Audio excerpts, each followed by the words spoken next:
First ever factory outlet Mukunda jewellery KPHB Kothapet Khammam Somajiguda Hanamkonda. నమస్తే రమ్మగారు. నమస్తే జయ. విక్రమ బేతాళ కథలు వాళ్ళకి వెరైటీ కథ చెప్తాం. ఓకే. పట్టువదలని విక్రమార్కుడు మళ్ళీ శ్మశానం లోపలికి నడిచాడు. శవాన్ని భుజం మీద వేసుకున్నాడు, నడుస్తున్నాడు. బేతాళుడు, నీకు ఓపిక మెచ్చుకుంటున్నావు, నీకు ఒక మంచి కథ చెప్తా, మార్గాయాసం తెలియకుండా వినమన్నాడు. వింటున్నాడు. వింటుంటే ఏమైందట, పూర్వం ఒక నగరంలో హిరణ్యగుప్తుడని ఒక వ్యాపారస్తుడు ఉండేవాడు. చాలా పెద్ద బిజినెస్. కానీ ఇతను మంచి జాలి. అతనికి అందరికీ అప్పులు పెట్టేవాడు. అప్పులు వెనక్కి తీసుకునేవాడు కాదు. ఎవరైనా డబ్బులు ఇస్తే అవి సరిగ్గా చూసుకునేవాడు కాదు. ఆ ఊళ్ళో అలకాపురి, ఆ నగరంలో ఎన్ని పూటా నాణ్యాలు ఉంటాయి పడని అంటే చెల్లని కాసులన్నీ ఈయన గల్లాపెట్టలోనే ఉండేవి. భార్య ఎప్పుడు తిట్టేది, ఏం బిజినెస్ ఉంది ఇది, అప్పులు కోకొల్లలుగా పెరిగిపోతున్నాయి, సంపాదన ఏమీ లేదు, కుటుంబం ఇంతమంది పిల్లలు, వీళ్ళంతా ఎటా పైకి వస్తారు, నువ్వు నీ దిక్మాల వ్యాపారమును నీ జాలి, ఎవరైనా చిన్నపిల్లలు వస్తే వాళ్ళ చేతిలో ఏమైనా పెట్టకుండా ఉండేవాడు కాదు. తూకం తక్కువ తోచడం అతని వల్ల కాదు. రేటు 10 రూపాయలు పెంచడం అతనికి చేత కాదు. వ్యాపారానికి పనికిరాడు. కానీ వాళ్ళది ఇంటి వ్యాపారం, ఫ్యామిలీ బిజినెస్, చేసి తీరాలి. అట్టా నడుస్తూ ఉండేది. ఒకనాడు ఏమైంది, ఎవరో బంగారు కాసు బదులు ఇత్తడి కాసు ఇచ్చారు. ఆ గల్లా పెట్టెలో ఇత్తడి కాసు చూసేశారు కల్లా వాళ్ళ ఆవిడ భద్రకాళి అవతారం ఎత్తేసింది. ఆ పూట నీ అంత చేతకాని వాడివి నువ్వే, పనికి మాలిన వాడివి, ఇంకా ఎన్ని ఇత్తడి కాసులు చచ్చినాయో అందులో, నువ్వు పిల్లలకి పెళ్ళేం చేస్తావు, పెద్ద పిల్లలకి వ్యాపారాలు ఏం పెట్టిస్తావు, నువ్వు పనికి రావు, అది రావు, ఇది రావని నానా తిట్లు తిట్టిపోసింది. యథాశక్తి కొడుకులు కూతుళ్ళు కూడా నన్ను తిట్లు తిట్టారు నాన్నని. హిరణ్యగుప్తుడికి తనంటే తనే విరక్తి పుట్టింది. నేను వ్యాపారస్తుడిని, వ్యాపారం చేస్తే జాలేస్తుంది వాళ్ళని చూస్తే, నాకు డబ్బులు లేవండి అంటారు. అన్నం లేకుండా ఏముంటారు, ఏదో మనమంతా ఇంటి కదా అని ఇస్తే, ఒకడికి ఇస్తే సరే, 100 మందికి అలాగే ఇస్తుంటే మన పని ఇంతే కదా. కానీ ఆ ఇత్తడి కాసును చూస్తే ఆయన కొళ్ళు మండిపోయింది. బంగారపు కాసని ఇత్తడి కాసు నమ్మించి ఇచ్చేశారు. ఈ కాసు ఎవడిచ్చాడో వాడి సంగతి చెప్తానన్నాడు. రోజు పరిశీలించేవాడు ఎట్ట తెలుస్తుంది ఇత్తడి కాసు ఎవడిచ్చాడో, నేనే ఇచ్చానని చెప్తారా ఎవరైనా? అయితే ఈయనకి ఏమనిపించింది, ఆ కాసు ఎవరిచ్చారో తెలుసుకోవాలి. ఆ ఊళ్ళో ఒక భేతాళ మాంత్రికుడు ఉండేవాడు. ఆ భేతాళ మాంత్రికుడి దగ్గరికి వెళ్ళాడు. మాంత్రికుడి దగ్గరికి వెళ్ళి ఆ ఇత్తడి కాసు చూపించి, మరి ఈ కాసు ఎవడిచ్చాడో తెలియాలి నాకు, వాడు అంతు చూడాలనుకుంటున్నానని చెప్పాడు. చెప్పేసరికల్లా ఆయన అన్నాడు, కాసు సంగతి సరేరా, ఈ జబ్బుతో ఎట్టా బతుకుతావు నువ్వు అన్నాడు ఆయన. ఏం జబ్బు, నాకేం జబ్బు లేదు అన్నాడు. అట్టా కాదు, ఎవరైనా నీ దగ్గరికి డబ్బులు వచ్చారనుకో, వాళ్ళని చూస్తే నీకు జాలేస్తుందా అని అడిగాడు. జాలేస్తుంది. ఊరికే ఇచ్చేస్తావు కదా అన్నాడు. ఊరికే ఇచ్చేస్తాను. అదేరా జబ్బు, ఎవరినైనా చూసి మనసు కరిగి నీరే ప్రవహించడం అనేది ఒక జబ్బు. ఆ జబ్బుతోటి వ్యాపారస్తులకు ఉండకూడదు అది. అరట అది ఎట్టా పోగొట్టుకోనండి, నా గుణం అండి అన్నాడు. గుణం కాదది, నీ జబ్బు. ఓ పని చేయి, నీ అంతరాత్మని నా పరం చేయి. నా అంతరాత్మ ఒప్పుకోదన్నాడు. అంతరాత్మని నా పరం చేసి నాకు ఇచ్చేయి, అంతరాత్మని రిపేర్ చేసి ఇస్తా, తర్వాత నీ అంతరాత్మని నీకు తెచ్చిస్తా, తర్వాత నీకు జబ్బు తగ్గిపోతుందంటే, అట్టాగేనండి ఎటా ఇస్తాను అండి అంతరాత్మని, నాలో ఉంటుంది కదండి అన్నాడు. నువ్వు ఉండు, నేను తీసుకుంటాను, నువ్వు ఒప్పుకున్నావు కదా, నీ అంతరాత్మని నాకు ఇస్తున్నానని మాట ఇవ్వు, నేనే తీసుకుంటా అన్నాడు బేతాళ మాంత్రికుడు. హిరణ్యగుప్తుడు ఒప్పుకున్నాడు, నా అంతరాత్మని మీ పరం చేస్తాను అని. ఆయన ఏం చేశాడు, ఇట్లా అని ఏదో ఇట్లా తీసుకున్నట్టుగా చేశాడు. ఆయన చేతిలోకి ఏదో వెళ్ళినట్టే ఉంది. ఏం వెళ్ళిందో ఈయనకు తెలీదు. ఇంటికి వచ్చి మామూలుగా బిజినెస్ చేసుకోవటం మొదలెట్టాడు. ఒక వారం రోజుల తర్వాత భేతాళ మాంత్రికుడు వచ్చాడు వీళ్ళింటికి. చూడంగానే వీడు గబగబా హిరణ్యగుప్తుడు అడిగాడు, అయ్యా మా అంతరాత్మకి జబ్బు తగ్గిపోయిందండి, నా అంతరాత్మ నాకు ఇచ్చేస్తారా అన్నాడు. ఇచ్చేస్తాను రా, నీకు ఇచ్చేయటం ఎందుకు, నీలో కాదు నీ గల్లా పెట్టి తెరు అన్నాడు. ఆ గల్లా పెట్టెలోకి ఏదో ఇట్లా జేబులోంచి తీసి విసిరాడు ఆయన. టంగమని మోగింది, శ్రావ్యంగా ఉంది శబ్దం.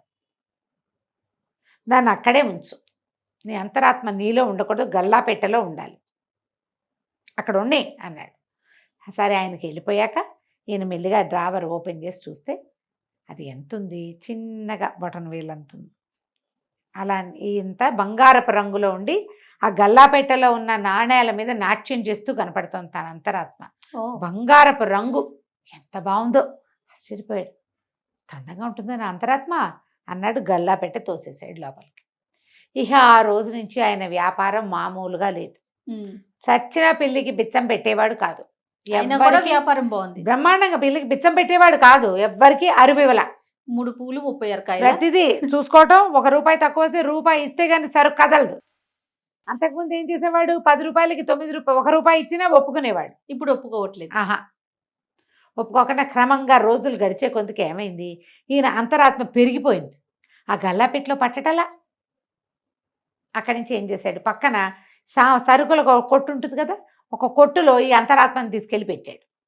అది ఇంచుమించుగా కొట్టంత ప్రమాణము పెరిగింది. అక్కడే ఎగురుతూ ఉండేది. ఈయనకి ఎంత సంపాదన వచ్చిందో, తోటలు, దొడ్లు, మేడలు, ఇళ్ళు, వాకిళ్ళు ఎన్ని కొన్నాడో. వస్తూనే ఉంది. వస్తూనే ఉంది. భార్య, పిల్లలు చాలా సంతోషంగా ఉండేవాళ్ళు. ఇంత సంతోషించారు. మరి ఇంత బిజినెస్ పెరిగి డబ్బు వస్తే ఫ్యామిలీ సంతోషిస్తుంది కాదు అంతే కదా. ఈయన మహాకటికవాడని పేరు తెచ్చుకున్నాడు. అయితే ఈయన ఏం చేశాడు, ఒకనాడు ఈయనకి 80 ఏళ్ళు వచ్చాక ఒకసారి అంతరాత్మ ఎట్టా ఉందో చూద్దామని తలుపు తీశాడు. తీస్తే అంతరాత్మ బంగారపు రంగులో నాట్యం చేస్తూ కనపడేది. పరమ వికృతమైన స్వరూపంలో దర్శనమిచ్చింది. మన అంతరాత్మ అంత వికారంగా ఉంటుందని ఆయన అనుకోలే. పాపం ఏం చేశాడు, ఏడుస్తూ బయటకు వచ్చాడు. ఇక జబ్బును పడిపోయాడు. 80 ఏళ్ళు వచ్చేసినాయి. జబ్బును పడి ఏడుస్తూ ఉండేవాడు.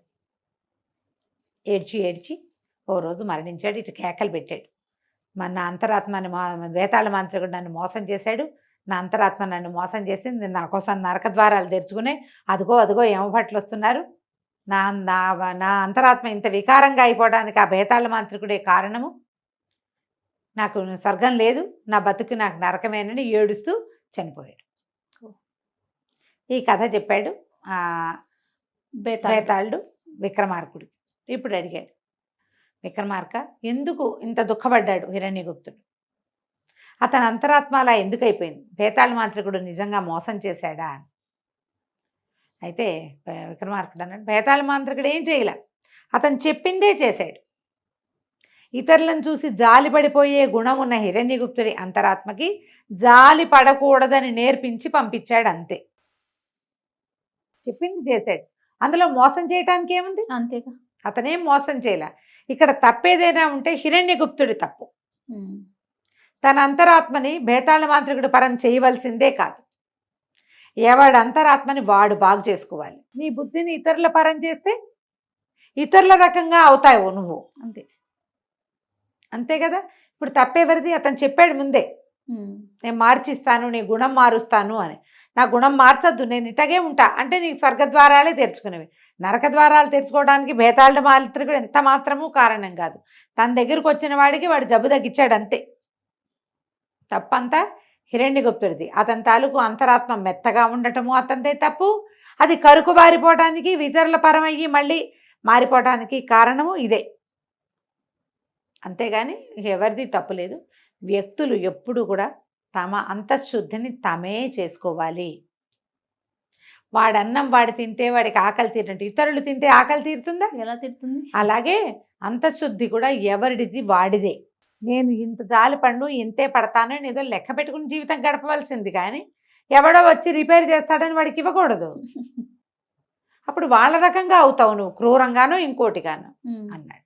అనగానే బేతాళుడు పక్కపక్క అనేవాడు, ఎంత బాగా చెప్పావు, మంచి మాట, కానీ నువ్వు మౌనభంగం చేసావు కాబట్టి నేను పోతున్నాను వచ్చని బేతాళుడు లేచక్కా వెళ్ళిపోయాడు. రాజుగారు మళ్ళీ వెనక్కి తిరిగి నడుచుకుంటూ లోపలికి వెళ్ళాడు. కథ కంచికి మనం ఇంటికి. నమస్తే. నమస్తే.